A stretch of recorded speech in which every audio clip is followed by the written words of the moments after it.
ભવસંભવ ભીતિભેદનમ સુખ સંપદ કરુણાનિકેતનમ વ્રતદાન તપઃ ક્રિયાફલમ સહજાનંદ ગુરુમ ભજે સદા વર્ણિવેશ રમણીય દર્શનમ મંદહાસ્ય રુચિરાનનાંબુજમ પૂજિતમ સુરનરોત્તમે મુદા ધર્મનંદનમહં વિચિંતય ત્વં સુકાંતભૃતં કાંતમ ત્વં કાંતમ સર્વદોગતમ ત્વં ગતે દ્વેગ દેવત્વમ ત્વં વંદે ભક્તિકાસુતમ. સર્વ અવતારી સર્વ કારણના કારણ આપણા સૌના મોક્ષદાતા ઈષ્ટદેવ ભગવાન શ્રી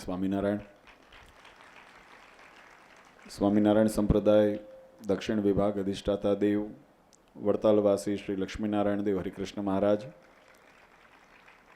સારાએ સુરત ઉપર જેમની કાયમ કૃપાદ્રષ્ટિ વરસી રહી છે એવા સુરત મંદિરમાં બિરાજમાન નારાયણ મુનિદેવની છત્રછાયામાં જેમના 9મા પાટોત્સવ પ્રસંગે આજનો આ દિવ્ય સભા અને ત્રિમાસિક સભાનું સુભગ સમન્વય કરીને આયોજન નિર્ધારિત થયું છે એવા આપણા સીમાડા મંદિરમાં બિરાજમાન પ્રગટ સ્વરૂપ ભગવાન શ્રી હરિના દિવ્ય સાનિધ્યમાં આજની આ દિવ્ય સભામાં ઉપસ્થિત ધર્મકુળ આશ્રિત વાલા સર્વે અમારા સંતો પાર્ષદો, આપણને કથાનું રસપાન કરાવે છે એવા વક્તા મહોદય ભૂદેવ, ઉપસ્થિત ધર્મકુળ આશ્રિત વાલા સર્વે સત્સંગી હરિભક્તો, સર્વ ધર્મ પ્રેમી સજ્જનો, સર્વ મોક્ષભાગી જીવાત્માઓ, દરેક ભક્તજનોને અમારા હૃદયપૂર્વક જય સ્વામિનારાયણ.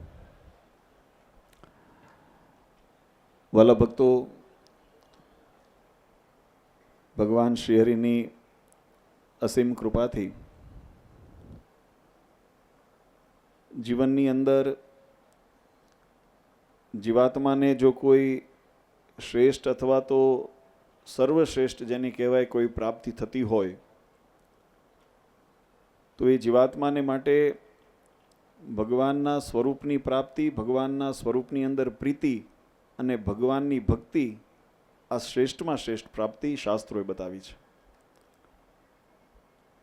આમ તો પૂર્વ વક્તાઓએ પ્રસંગોપાત ખૂબ સુંદર મહિમાની, સિદ્ધાંતની, વ્યવહારની ઘણી બધી બાબતો આપણી સમક્ષ અહીંયા રજૂ કરી છે. અમારો સ્વભાવ અને અમારી પ્રકૃતિ કાયમ માટે એવી રહી છે કે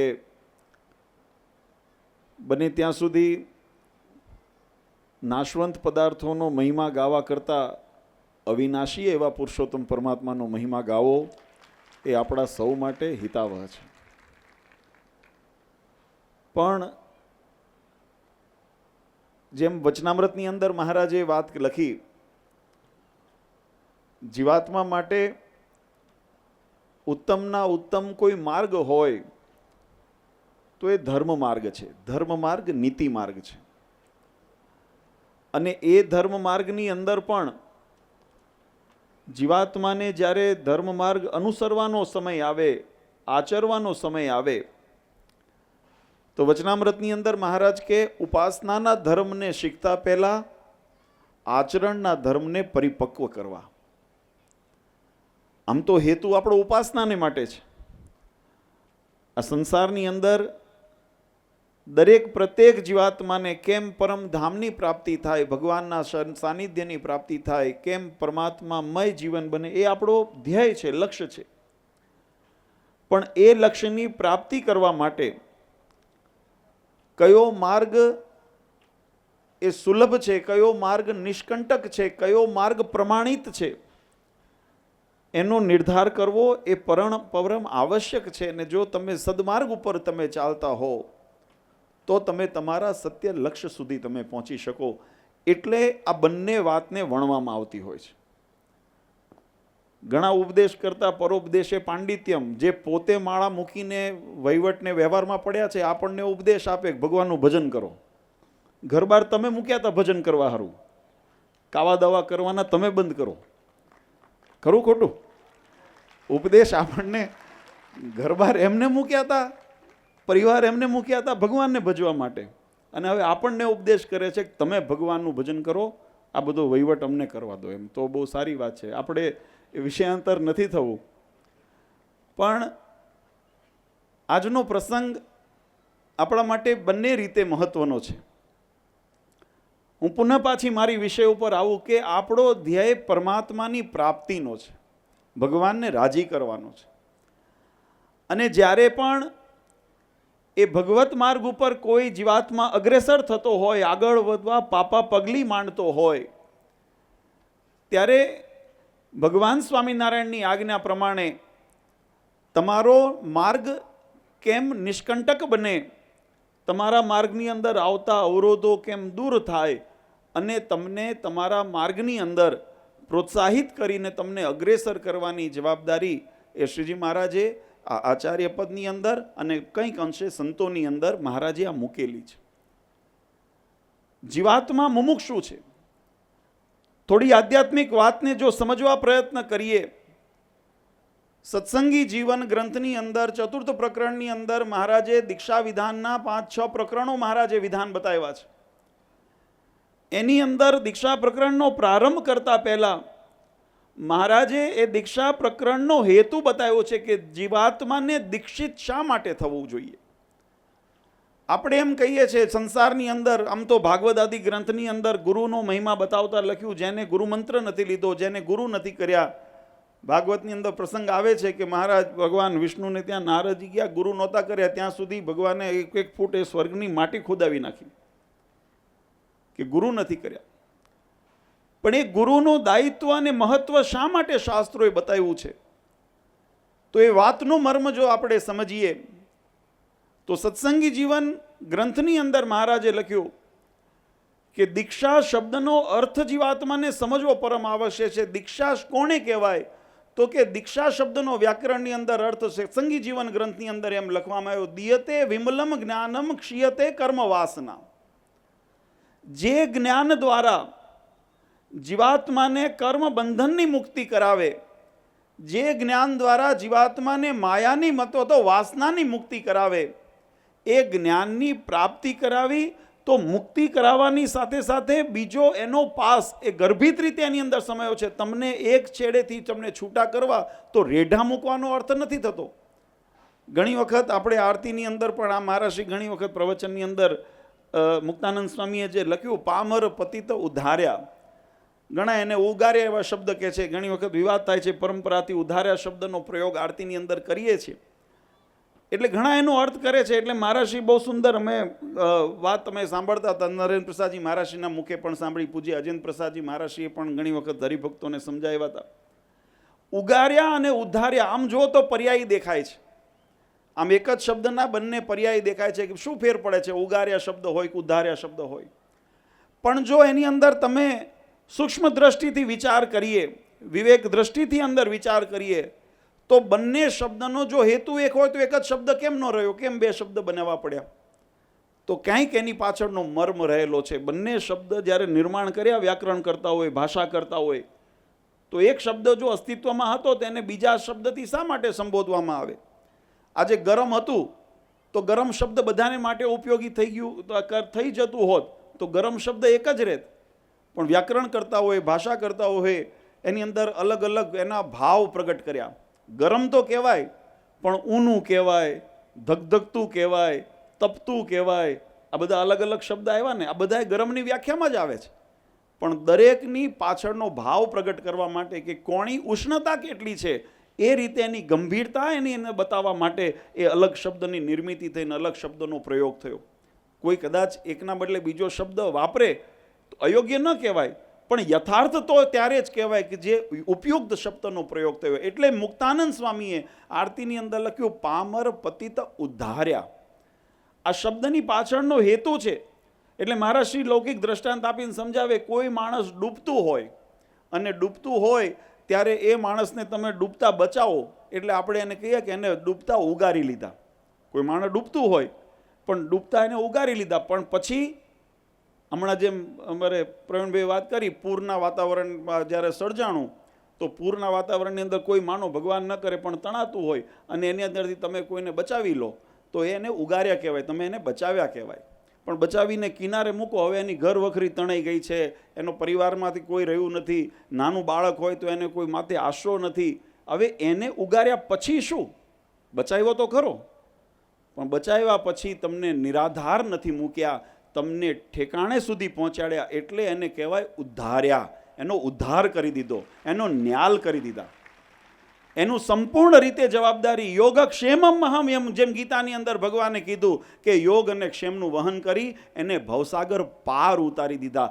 આ છે દીક્ષાનો મહિમા. અને એટલા માટે લખ્યું, જે કર્મ અને બંધનના વાસનાના બંધનથી મુકાવે. એટલે માત્ર ઉગારવાની વાત માટે શરણાગતિ નથી, પણ પરમાત્મા સુધી પહોંચાડે એ માર્ગ જે બતાવે ને, એ જ સત્સંગનો સત્ય માર્ગ છે, ધર્મનો સત્ય માર્ગ છે.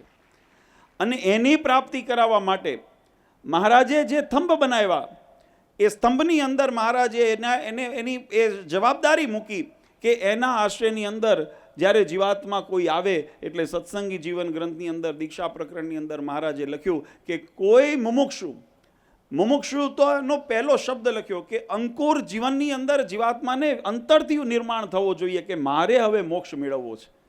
આ ઉપકાર કરીને આપવાની વાત નથી. એટલે પરાણે કોઈનો મોક્ષ થતો નથી, પરાણે કોઈનાથી મોક્ષ કરાતો પણ નથી. એ જીવનની અંદર વ્યક્તિનો પોતાનો વિચાર જોઈએ કે મારે આ જગતમાંથી મારે ભવસાગર તરવું છે, અથવા મારે આ કાળ કર્મ. એમાં લખ્યું છે સત્સંગી જીવનમાં કે જીવાત્મા મુમુક્ષુ જ્યારે આચાર્ય મહારાજશ્રીના શરણે જાય અને જઈને વિનંતી કરે કે હું આ જગતના ત્રિવિધ તાપથી ત્રાહિમામ પોકારી ગયો છું, ત્રાસી ગયો છું, માટે મારી રક્ષા કરો. પછી મહારાજ એને આચાર્ય મહારાજશ્રી એને વર્તમાન ધરાવી અને એને અભયદાન આપે કે હવે તમે ભગવાનના શરણે છો, માટે ચિંતા કરશો નહીં, હવે તમારો ઉદ્ધાર પરમાત્મા કરશે. તમને આ સંસારમાંથી યોગક્ષેમનું તમારું વહન પરમાત્માની જવાબ, કારણ કે તમે શરણે આવ્યા છો. જો શરણે ન આવ્યા હોય, જો પરમાત્માને, અને શરણની પણ વ્યાખ્યા આમ તો શાસ્ત્રોની અંદર બહુ સ્પષ્ટ કરી છે. શરણ એટલે કે પરમાત્માને એમને અનુવૃત્તિની અંદર પોતે વર્તી થવું, પોતાની વૃત્તિને, પોતાની વિચારોને, પોતાની ઈચ્છાઓનો, પોતાના સ્વભાવોનો, પોતાની પ્રકૃતિનો, પોતાના, હમણાં જેમ પુરુષોત્તમ પ્રકાશની પંક્તિ બોલ્યા ને, હકીકતમાં ભગવાન સ્વામિનારાયણનું બંધારણ, આ જે બધી વાતોની ચર્ચાનું કારણ એટલે નિર્માણ થતું જાય, કારણ કે જ્યાં જ્યાં ભંગ થયો ત્યારે એનું પુનઃસ્થાપન માટે વ્યવસ્થા ઊભી કરવાનો થયો. શ્રીજી મહારાજે દેશભાગના લેખ, સત્સંગી જીવન આદિ ગ્રંથોની અંદર સ્પષ્ટ લખ્યું છે, અને અમે ક્યારેય એની અંદર કોઈ ખોટો બીજો દાવો કર્યોય નથી. અમે પણ એ કહીએ છીએ કે ભગવાન સ્વામિનારાયણે એમ લખ્યું કે આ જે મહારાજે ઉત્તર અને દક્ષિણની બે વિભાગની જે ગાદીની સ્થાપના કરી, દ્વારકાથી કલકત્તા પર્યંત ઉત્તર વિભાગનો દેશ એ શ્રી નરનારાયણ દેવનો દેશ છે, અને દક્ષિણ વિભાગનો દેશ એ શ્રી લક્ષ્મીનારાયણ દેવનો દેશ છે. અને લક્ષ્મીનારાયણ દેવના દેશમાં હમણાં જે મંદિર મેળીઘર છે, અને એનેથી ભવિષ્યમાં જે પણ મંદિર મેળીઘર ઇત્યાદિ જે પણ મિલકત થાય એ લક્ષ્મીનારાયણ દેવની છે. આ મત અમારો છે, તમારો નથી. તમે વિમુખોને શરણે જઈને બેઠા છો. અમે એમ કહીએ છીએ કે આ લક્ષ્મીનારાયણ દેવનું છે. અને મહારાજે એ વાતને આગળ કદી, આ લક્ષ્મીનારાયણ દેવની જે પણ મિલકત છે એ પાંડે રઘુવીર પ્રસાદજીની છે. એટલે આચાર્ય મહારાજશ્રીને સુપ્રત કરી અને ભક્તોને આજ્ઞા કરી કે એમને એ આજ્ઞા કરે એમ તમે એનો વહીવટ વ્યવસ્થાની અંદર કરજો. પુરુષોત્તમ પ્રકાશમાં જેમ હમણાં પંક્તિ બોલ્યા ને, હાથ જોડી રહેજો હજુર રે, કરી ડાપણ પોતાનું દૂર રે. આમાં હજુર રહેવાની વાત તો નહીં, ડાપણની જ વાતો આવતી હોય છે. આ વિવાદો અહીંયા થાય છે. ડાપણ મૂકવાનું કીધું ત્યારે ત્યાં ડાપણ કરવું છે. અને એમાં આગળ આજ્ઞા કરી, એના કામકાજમાં ભળજો રે, જેમ વાળે એમ વળજો રે.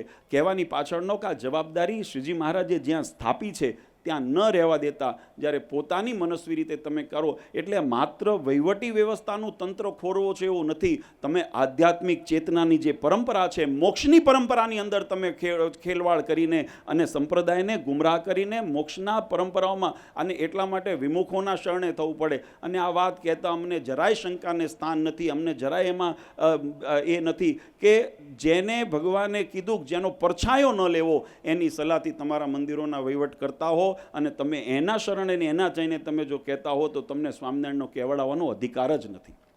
આ વાત નિર્વિવાદ છે.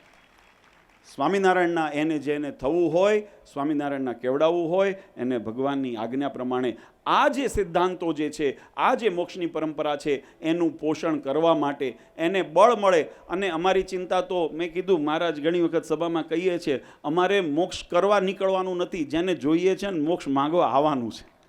જેને જોઈએ તે આવો મોક્ષ માગવા રે લોલ. આજે ધર્મવંશીને કીર્તન આપણે બધા જાણીએ છીએ. એટલે કોઈ આવે તો એને મારે નિરાધાર ન મુકાય. આવું સત્સંગી જીવનમાં આજ્ઞા કરી છે મહારાજે કે તમારા શરણે જે જીવાત્મા આવે એને તમારે વર્તમાન ધરાવવા અને એને તમારે દીક્ષા દેવી, એને તમારે જો સંતો હોય એને જો યોગ્ય હોય, એની પાત્રતા હોય, એની જે પરીક્ષા કરીને એની અંદર જો ઉત્તીર્ણ થાય તો એને તમારે ભાગવતી દીક્ષા વગેરેથી દીક્ષિત કરવા. આ શ્રીજી મહારાજે સત્સંગી જીવનની આજ્ઞા કરી અને એમના માટે મહારાજ કીધું કે એમના માટે તમારે અભય અને નિર્ભય એવો માર્ગ પ્રશસ્ત કરવો. અને એ માર્ગ જ્યારે તમે કાંટકવાળો તમે બનાવ્યો ત્યારે સત્સંગને, સમાજને જરૂર પડી કે આ વ્યવસ્થાની અંદર નિર્ભય માર્ગ ઉપર ચાલનાર ભક્તો માટે વ્યવસ્થા થાય. આજે એનું આપણે ઉત્સવ મનાવી રહ્યા છીએ.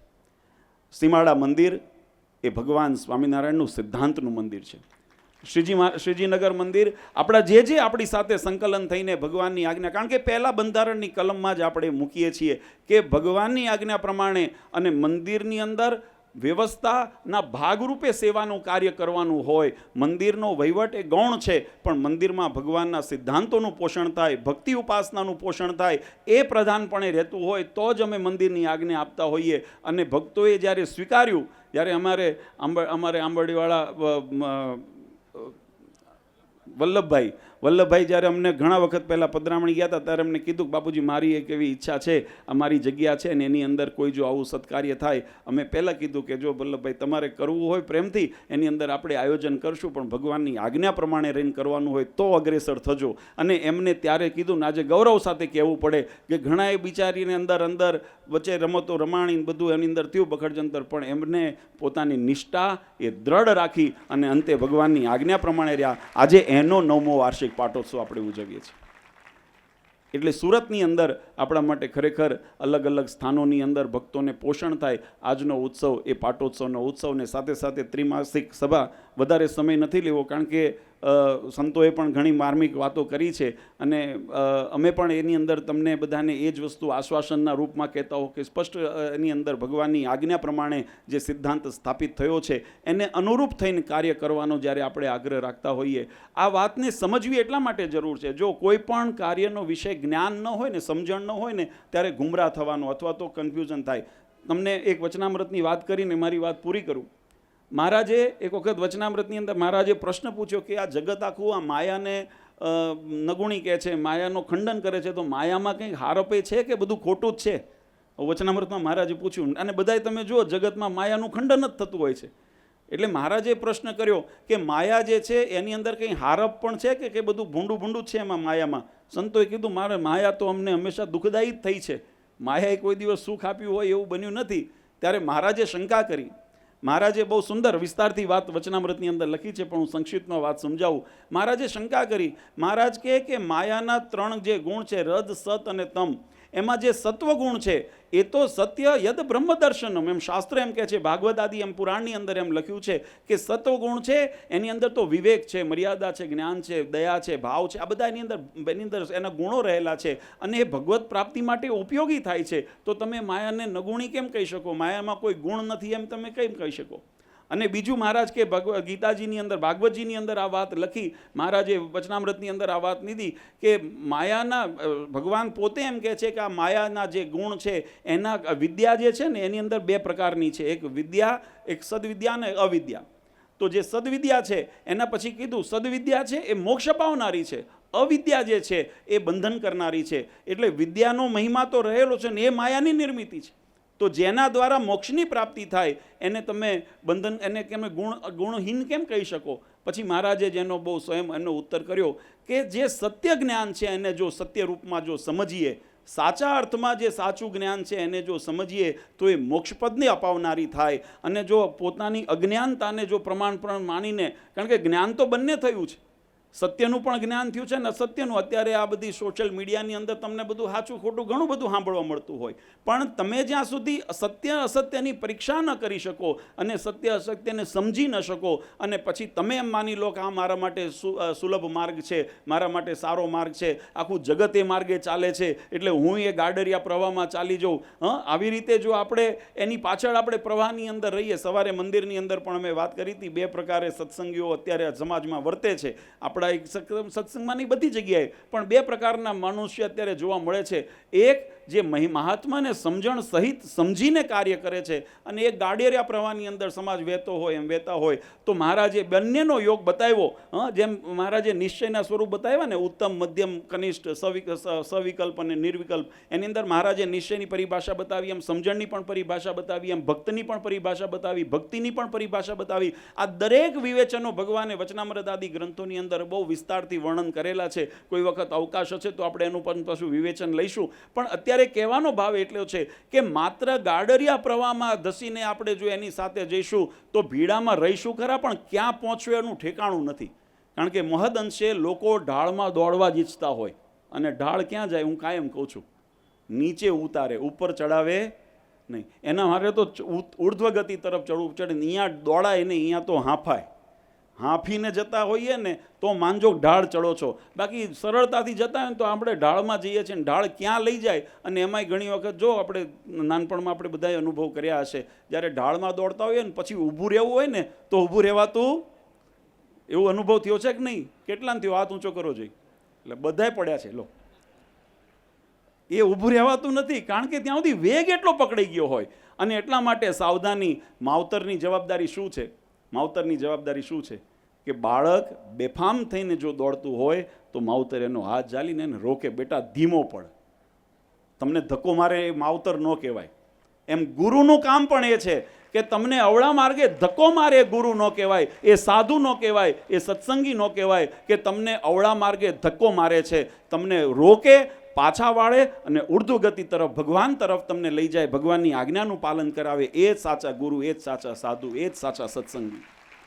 આ નિયમને, નિશ્ચયને, પક્ષને દ્રઢ કરવાને માટે આ ભગવાન સ્વામિનારાયણે જે દાખલો કર્યો એને જાળવવાને માટે, અને એને જાળવવા માટે મુમુક્ષુતાની પ્રાપ્તિ કરીને જીવાત્મા ભગવાનના ધામનો અધિકારી બને, એના માટે આપણે આયોજન કરીએ છીએ. એના માટે મંદિરો નિર્માણ કર્યા છે. ભગવાન સ્વામિનારાયણે વચનામૃતની અંદર સ્પષ્ટ બતાવ્યું છે, આ મંદિરો અમે વૈભવી બનાવીને, જગતને દેખાડીને અમે એના વૈભવ વિલાસ ભોગવવા માટે આ મંદિરો નિર્માણ નથી કર્યા. અમે જો ત્યાગ વૈરાગનો માર્ગ મોળો કરીને મંદિરો બનાવ્યા હોય તો એની પાછળનું હેતુ એક જ છે કે જો મંદિર હશે તો ઉપાસના અને ભક્તિને પોષણ મળશે. અને ઉપાસનાનો અર્થ ભગવાનની આજ્ઞા અને સિદ્ધાંત. ભગવાનની જે ઉપાસના ભક્તિનો માર્ગની અંદર ભગવાનની બાંધેલી મર્યાદાનું પ્રથમ ચરણ છે, જેને એટલે મહારાજ કીધું પહેલા આચરણના ધર્મ શીખવા અને પછી ઉપાસનાના ધર્મની અંદર મહારાજ કે અગ્રેસર થવું. તો જેને ઉપાસનાના અંદર પોતાની પારંગિતા કરવી હોય એને પહેલા ભગવાનની આજ્ઞામાં વર્તવું પડશે. જો આજ્ઞામાં વર્તીશું તો તમારું ઉપાસના દ્રઢ થશે, તો તમારી ભક્તિને પોષણ મળશે, તો તમારી ભક્તિ પ્રતિવ્રતાની કહેવાશે. અને પતિવ્રતાની ભક્તિ થશે ને તો પરમેશ્વર રાજી થશે. બાકી વ્યભિચારણીની ભક્તિથી પરમેશ્વર પણ રાજી થતા નથી. આ વાત નિર્વિવાદ છે. એટલે એને પોષણ આપવાને માટે આ સત્સંગ, આ વ્યક્તિગત, અમે કોઈ ટ્રસ્ટ કે એનો વ્યક્તિ સમૂહનો કે એના સંપ્રદાયનો એના અમને મમત્વ નથી. અમે જે પણ કાર્ય કરીએ છીએ સ્વામિનારાયણ સંપ્રદાયનું કરીએ છીએ, લક્ષ્મીનારાયણ દેવ ગાદીનું કાર્ય કરીએ છીએ, અને એ પણ ભગવાન સ્વામિનારાયણની આજ્ઞામાં રહીને કાર્ય કરીએ છીએ. અને આ હું એટલા માટે કહી શકું, હું અઠે ગઠે નથી. ભગવાન સ્વામિનારાયણે જે કુળની અંદર જન્મ આપ્યો છે, અમે સીતાબજાનની ઓલાદો નથી. અમારા કુળને ઉજ્જવળ કરનારી પરંપરા, સિદ્ધાંતો અમે રાખ્યા છે. અમે આ સિદ્ધાંતોને જીવનમાં રાખ્યા છે.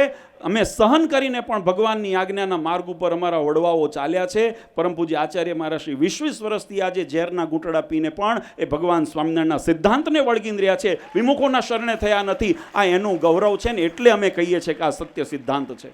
અને કહેવાનો અમારો અધિકાર છે. ભગવાન સ્વામિનારાયણે અધિકાર લઈને આ કુળમાં જન્મ આપ્યો છે.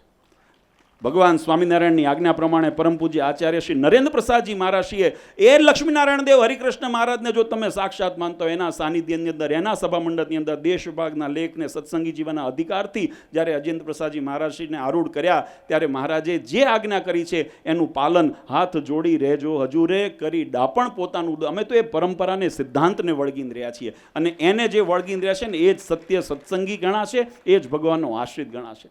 આ સિદ્ધાંતોને, આ બધી વસ્તુ, અને મેં એટલા માટે કીધું, જ્ઞાન જે સદજ્ઞાન છે એ જ્ઞાન મોક્ષ અપાવે છે, અજ્ઞાન છે ને બંધન કરાવે છે.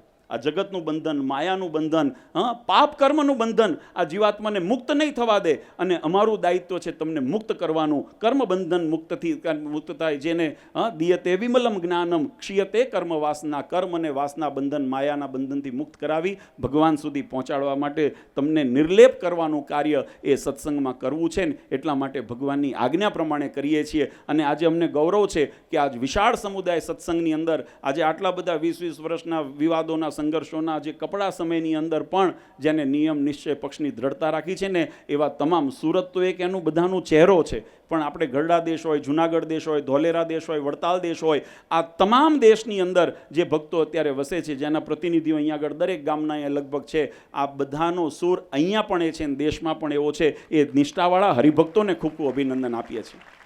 વિશેષ સમય નથી લેવો, પણ આને વાગોળતા રહેવું પડે, નહીં તો વિસરાઈ જાય પાછું.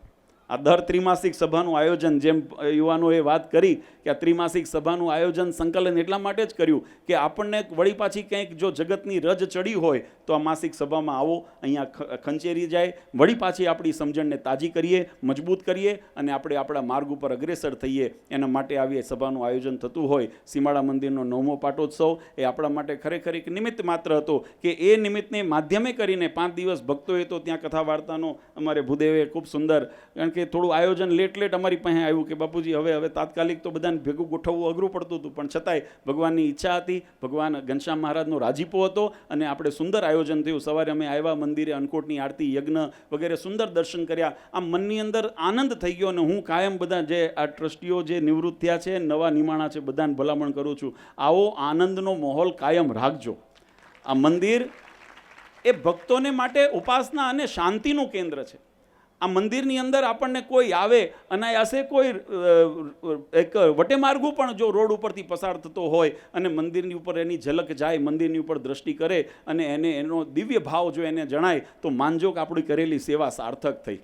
આ વાત બહુ સમજવા જેવી છે. એટલે એવા ભાવ સાથે બધાને ખૂબ ખૂબ અભિનંદન આપીએ છીએ કે આ મહોત્સવની અંદર જેને યજમાન પદ સ્વીકાર્યું, બધાના નામ બોલ્યા છે એટલે હું પુનરાવર્તિ નથી કરતો. એવા તમામ ભક્તોને ખૂબ ખૂબ અમે અભિનંદન આપીએ છીએ કે તમે તમારી સદલક્ષ્મીનો વ્યય કરી અને ભગવાનને રાજી કરવાનું તમે તમારા મોક્ષનું ભાતું બાંધ્યું છે, એ બદલ દરેકને ખૂબ ખૂબ અભિનંદન. અમારા લક્ષ્મીનારાયણ યુવક મંડળના તમામ જે પરાઓના જે સભ્યો, મંડળના સભ્યો છે, એમને પણ ખૂબ ખૂબ અમે અભિનંદન આપીએ છીએ કે તમે બધાએ પણ આ લોકોવાયકાની અંદર કે જગતના રવાડે ન ચડતા ભગવાનની નિષ્ઠાની અંદર બધા અડીખમ રહીને ભગવાનની ભક્તિ અને સેવાની અંદર અગ્રેસર રહ્યા છો એવા તમામ યુવાનોને પણ અમે ખૂબ ખૂબ અંતરથી આશીર્વાદ આપીએ છીએ અને ભગવાનને પ્રાર્થના કરીએ કે આપણો સુરત અને આજુબાજુનો જે સત્સંગ અને આપણા જે સૌરાષ્ટ્ર આદિ દેશોની અંદરનો જે સત્સંગ એને ભગવાન કાયમ કોઈ પણ પ્રકારે, હવે તો મારે પેલું બાંધવું પડશે કે આને નજર ન લાગે. આ તો બહુ રૂડો રૂપાડો હોય શું થાય, નજર લાગે ને. મને રૂડો લાગે છે એટલે હું ભગવાનને પ્રાર્થના કરું કે મહારાજ નજરથી બચાવજો. મહારાજે કીધું કે આપણે માગવું ભગવાન પાસે શું માગવું. મહારાજને કીધું ને, મારા વચનામૃતમાં આપણે વાંચીએ છીએ ને કથામાં કે મહારાજને કીધું ભગવાન પાસે શું માગવું, તો મહારાજે એવું ન કીધું કે તમે ધન સંપત્તિ માંગજો, વૈભવ માંગજો, પુત્ર પરિવાર માંગજો, એવું મહારાજ ન કીધું. 2 વસ્તુ કીધી કે મહારાજ એક તો રાજી રહેજો, મોક્ષ થાય, એ તો આપણું પરમ લક્ષ્ય છે, પણ મહારાજની પાસે એ માંગજો કે મહારાજ અમારી 4 પ્રકારના કુસંગીથી અમારું રક્ષણ કરજો. આ માગજો આપણે ભગવાન પાસે, મહારાજ અમારી માયાથી રક્ષણ કરજો, આ માગવાનું છે. એટલે કારણ કે આપણે બીજું કરવામાં કદાચ સમર્થ હોઈએ, યથાશક્તિ, કોઈ વધારે કોઈ ઓછું કરે, માળા બધાય કરતા હશો, બરાબર, પૂજા બધાય કરતા હશો, દંડવત બધાય કરતા હશો, કોઈ નાના હોય તો 10 દંડવત કરે, મોટા હોય તો 5 કરે, તો એનાથી વડીલ હોય તો 2 કરે, કોઈ કદાચ શરીરે ન શકતો હોય એકે ન કરે, પણ મનથી ભાવથી કરે, તો એની અંદર પરિવર્તન હોઈ શકે, પણ બધાય કરે છે. પણ જ્યારે કોઈ જે આતતાઈઓ હોય અથવા તો અધર્મ હોય અથવા તો દુષ્પ્રચાર હોય, એનાથી વિમુખના શબ્દોથી આપણું રક્ષણ થાય, એના માટે આપણો એટલું સક્ષમ નથી, ભગવાન જ સક્ષમ છે. આપણે તેના શરણમાં રહેજો તો રક્ષણ થશે, નહીંતર નહીં થાય. ભગવાનના શરણની અંદર રહેજો, ભગવાનની આજ્ઞામાં રહેજો, તો મહારાજ કે તમારો વાળ વાંકો થવા દઈશું નહીં, નહીંતર કાળનો કોળિયો થતાં વાર લાગશે નહીં. એટલે ભગવાનની આજ્ઞાનો મહિમા આપણા જીવનની અંદર છે. તો વધારે સમય નથી લેવો. ખૂબ આનંદ થયો આજે. અને સુરતની અંદર હવે આમ તો હમણાં શ્રીજીનગર મંદિરનો પાટોત્સવ પાછો આવશે એટલે ફરી પાછા ભેગા થવાનું થશે.